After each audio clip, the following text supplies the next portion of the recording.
Dr. Vince Lagarde listed himself as a neurologist. Mr. Clausen tried to telephone you this morning. He was too drunk to talk properly. But I don't know Mr. Clausen. Well, that's all right then. Just wanted to make sure. Somebody stuck an ice pick into the back of his neck. Has this been reported to the police? Naturally. But it shouldn't bother you unless it was your ice pick. And who is this speaking? The name's Hicks. George W. Hicks. I'm sorry, Mr. Hicks, but I don't know Mr. Clausen.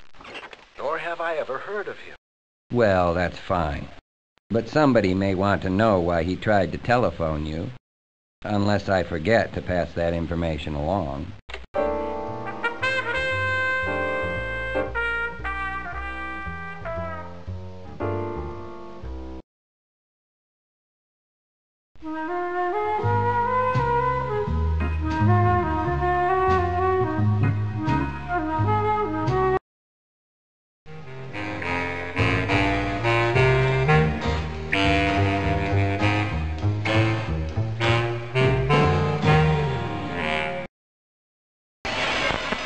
Hollywood news. The gossip has it that Mavis Weld, rising star of Tantamount Studios, is holding out for a better contract.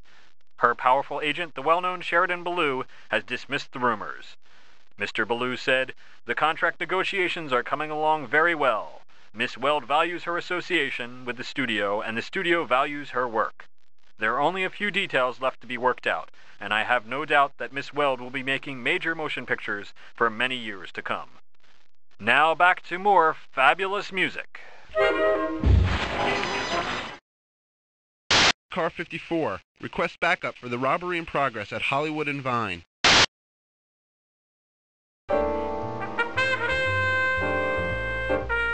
The question was, where to next? You, Marlowe? I need something kept in a safe. For that, I have a nice C-note right here in waiting. Room 332, Van Nuys Hotel. Not 2 quick ones, 2 slow ones. Hey, wait a minute. How's every little thing in Bay City, Marlowe?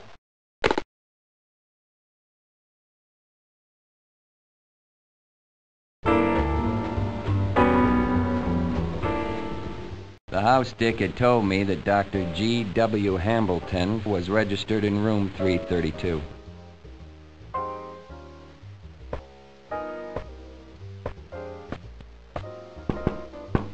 Nothing happened. I felt as if I'd spent my life knocking at doors in cheap hotels that nobody bothered to open.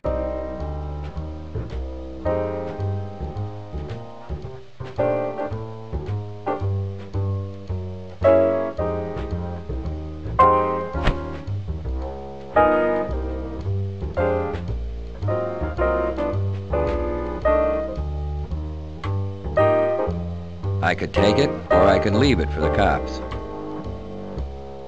I pocketed it.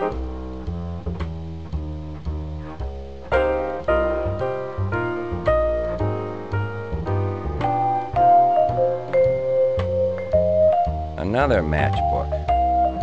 Do I take it and try to... I kept it.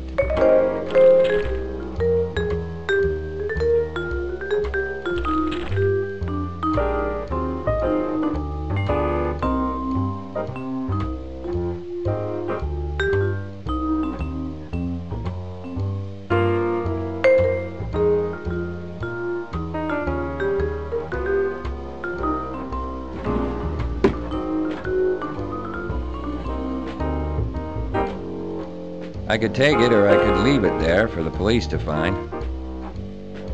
I took it.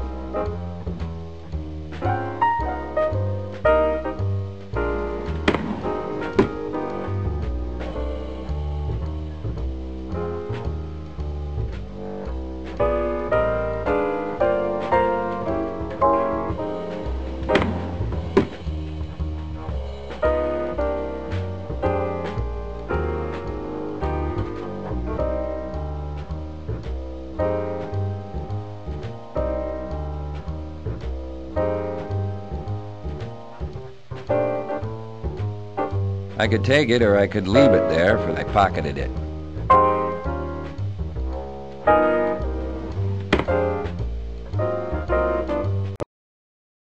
The bathroom was disturbed like the bedroom. Someone had been looking for something. Don't turn around. Put your hands on the sink. It was not the voice which had talked to me over the telephone. I didn't move. Don't ever think I'm fooling. I'll give you exactly 3 seconds to do what I say. Couldn't you make it a minute? I like looking at you.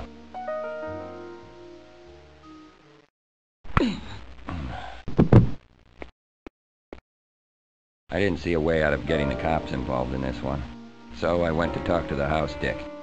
I had the feeling he hadn't seen a first-class ice pick job lately.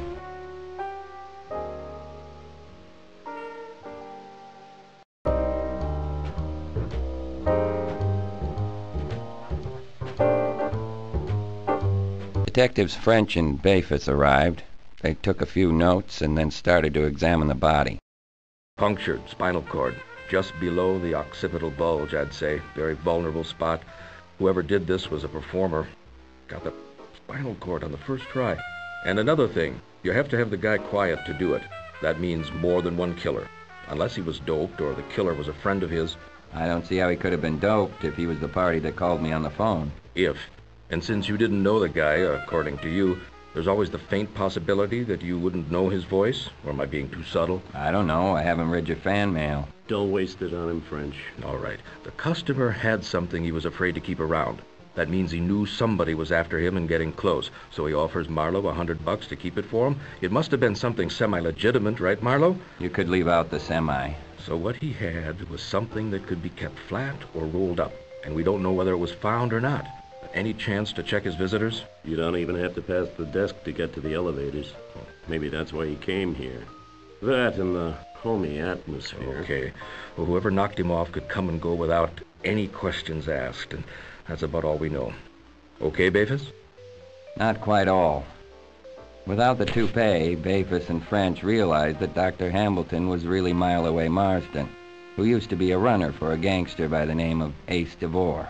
Back here at the office, I could review the case and decide where to go next. Movie stars are odd ducks. They build a whole career out of being recognizable behind any costume, in any situation, and then, after all that effort to make us remember them, they think they can hide behind a simple pair of dark glasses.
The easiest way to find out whose number was written on the inside of the matchbook was to call him.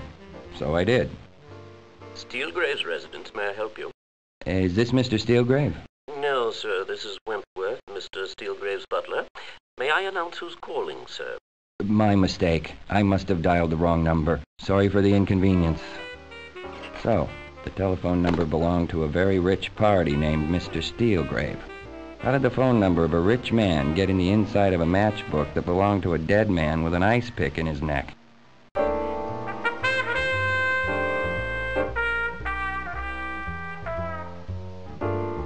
The question was, where to next?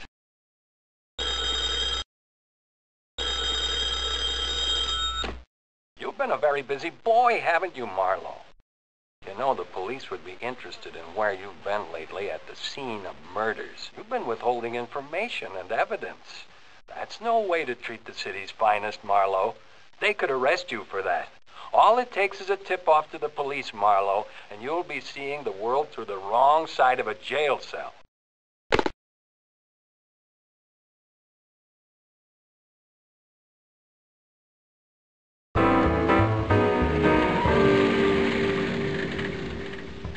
I had already chewed my way through the Los Angeles paper, which contained no item about Ice Picks or the Van Nuys or any other hotel. The Bay City News wasn't too busy to write up a murder, though. They put it on the first page, right next to the price of meat. 8 in large prints from your negative. It is Mr. Hicks, isn't it? I went out and sat in my car and looked over the catch. The prints showed a couple sitting in a booth in a restaurant. The tablecloth was covered with tiny figures of dancing couples. That made the restaurant the dancers. The girl was Mavis Weld. The man I didn't recognize. I figured it must have been a hidden camera trick. It wasn't too hard for me to guess who had taken the picture. Mr. Orrin P. Quest must have moved fast and smooth to get out of there with his face still on the front of his head. A member of the city council demanded that action be taken against the organized criminal element in Los Angeles. He pointed to the mob connections that surround the 2 ice pick murders as evidence that gangsters are operating in the city with impunity. The police commissioner is Attention all cars. Philip Marlowe has been suppressing evidence in the ice pick murder cases. Arrest him on sight.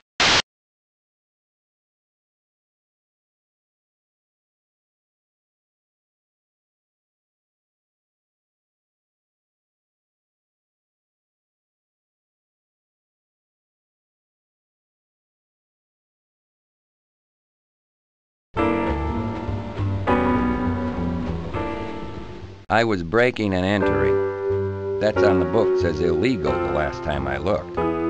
I'd take a look around, leave things how I found them, and when I was gone, no one would ever know I'd been here.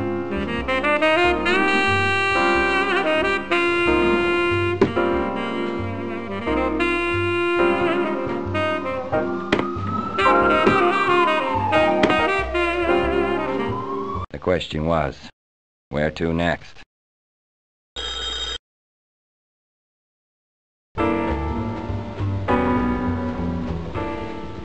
The good doctor was in. I was questioning him about the case, but it wasn't going well. You could kill a man with that. Very easily. An inch and a half in the back of the neck, just under the occipital bulge? An ice pick would be better. Filed down very sharp. If you miss the spinal cord, you do no great damage. Takes a bit of medical knowledge, then. That would help. But any reasonably dexterous person could acquire the technique in 10 minutes. Orrin Quest had a couple of years of medical. I told you, I don't know anyone by that name. Yeah, I know you did. I didn't quite believe you. Dr. Lagarde ended the conversation.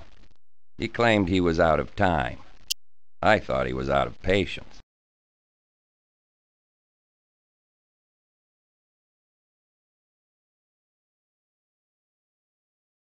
While I was busy deciding where to go, I had to remind myself that some people might come looking for me.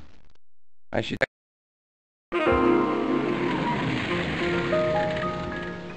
The door hadn't been locked securely, so I let myself in.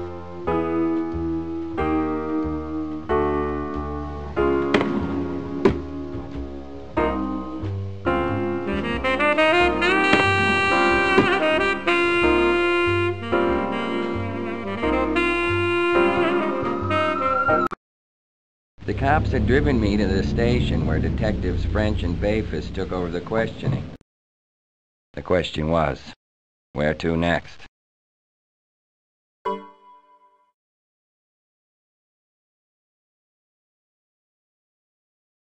The doctor allowed me in again. This conversation wasn't much better than...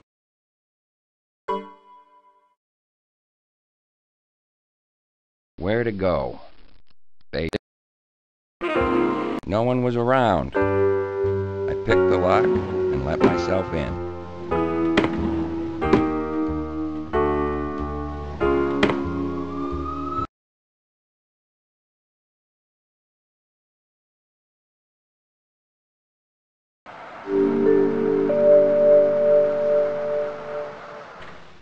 To get in to see Miss Weld, I'd lied and said I was sent by the studio.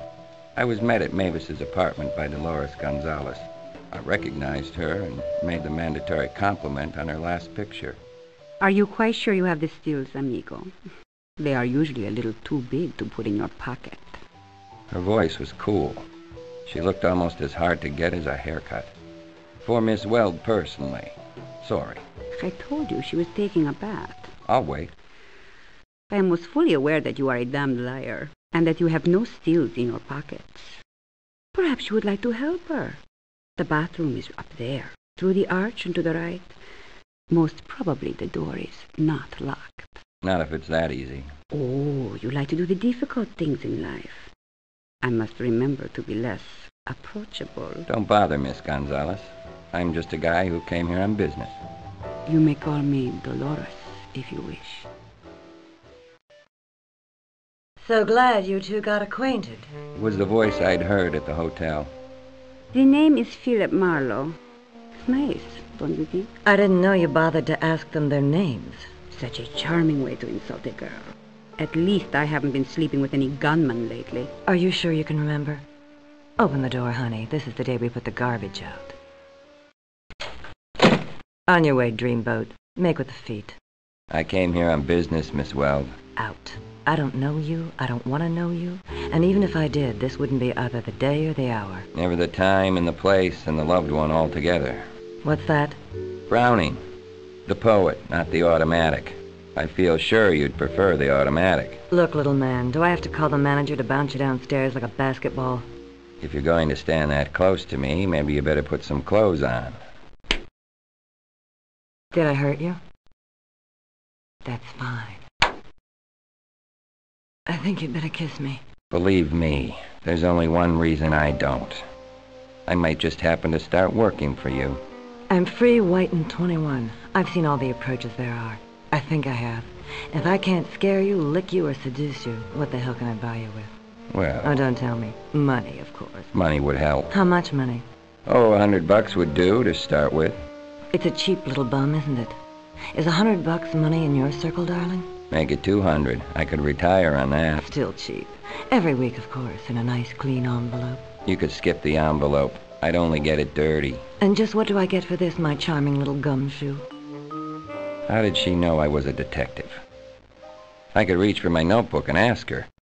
Or I could put on my hat and leave. But make one thing clear before I left. You'd get a receipt. Who told you I was a gumshoe? It must have been the smell. I'm beginning to think you write your own dialogue. I've been wondering what was the matter with it. And with that, I believe I must have used up my entire stock of girlish charm. I never thought you killed him. But it would help to have some sort of a reason for not telling them you were there. My goodness. Am I supposed to have killed somebody? Look, you're going to find this hard to believe, but I came over here with the quaint idea that you might be a girl who needed some help. But you're not in any jam. You don't need me. You don't need anybody. You're so damn smart you could talk your way out of a safe deposit box. Okay, go ahead. Talk your way out. Just don't make me listen to it. She didn't move or breathe when I reached the door, nor when I opened it. I don't know why. The stuff wasn't that good. I left Miss Weld's. Where should I go now?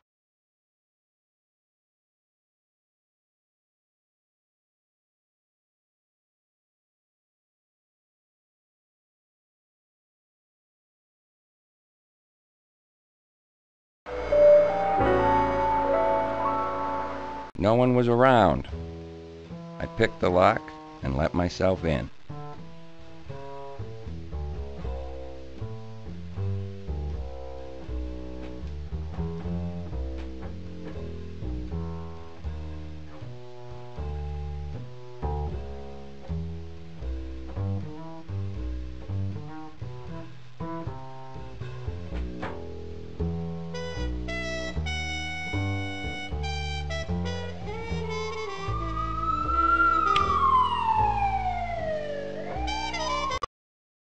The cops had driven me.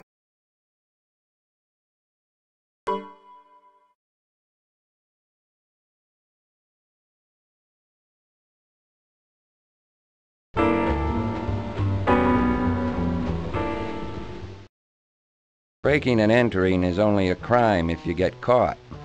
I picked the lock and let myself in.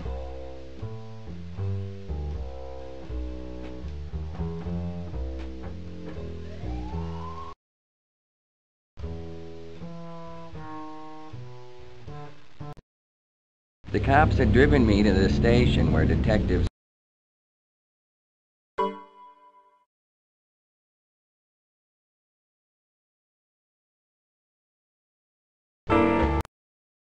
Breaking and entering is only a crime if you get caught. I picked the lock and let myself in.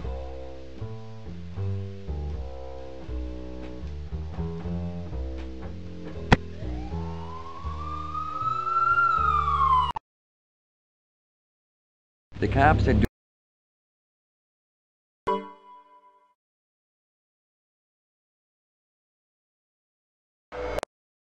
Breaking and entering is only a crime if you get caught. I picked the lock and let myself in. The question was, where to next?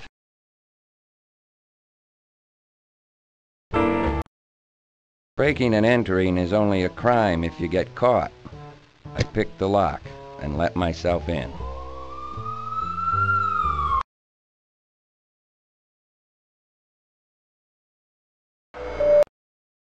Breaking and entering is only a crime if you get caught.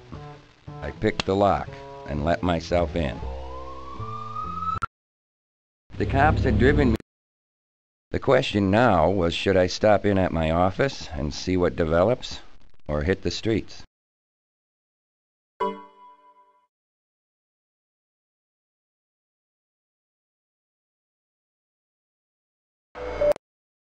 No one was around.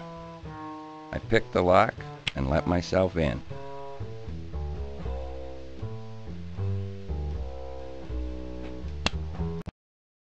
The cops had driven me to the station where detectives French and Bayfus took over the questioning. Breaking and entering is a crime, Marlowe. You guys know I'm not a burglar. I'm working on a case. He's working on a case, which explains it. The law doesn't apply to him. You private investigators are a piece of work, you know that. Look, Sherlock, the law applies to everybody. If we catch you where you don't belong with another one of your non-excuses, we'll book you. He means it, Marlowe. The question was, where to next?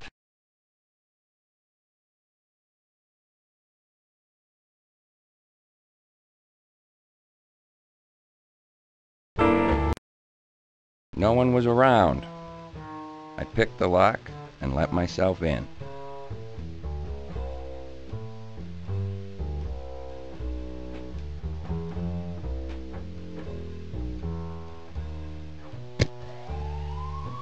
I'd gotten caught by the police, and I'd almost talked my way out of custody when the radio in the police car squawked, "Marlowe?"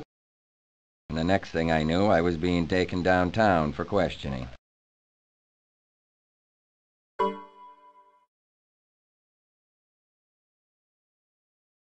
I made a note. No one was around. I picked the lock and let myself in. I'd gotten caught by the police, and I'd almost talked my way out of custody when the radio in the police car squawked, "Marlowe?" And the next thing I knew, I was being taken downtown for questioning.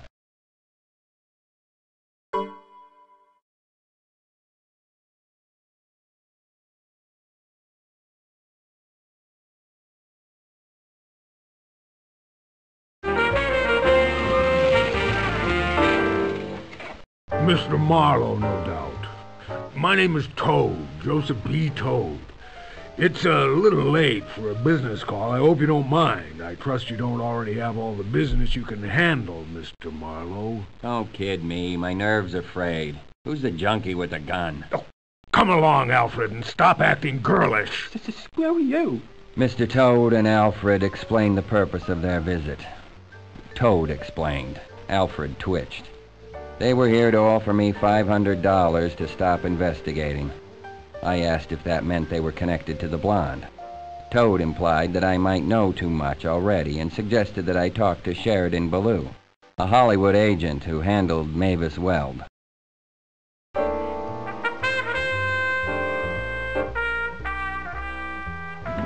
Vince the Doc. When Clausen assumed I represented trouble, he called in the Marines. Vince the Doc. And half an hour later, he was conveniently dead. Lagarde was a licensed doctor. I looked it up. How did he fit into this? Clausen called him when he wanted a few of those boys to take care of me, so Lagarde must be connected to the mob that was selling drugs at 449 Idaho Street. Did he kill Clausen? And one more thing. He used to practice in Cleveland. I looked it up.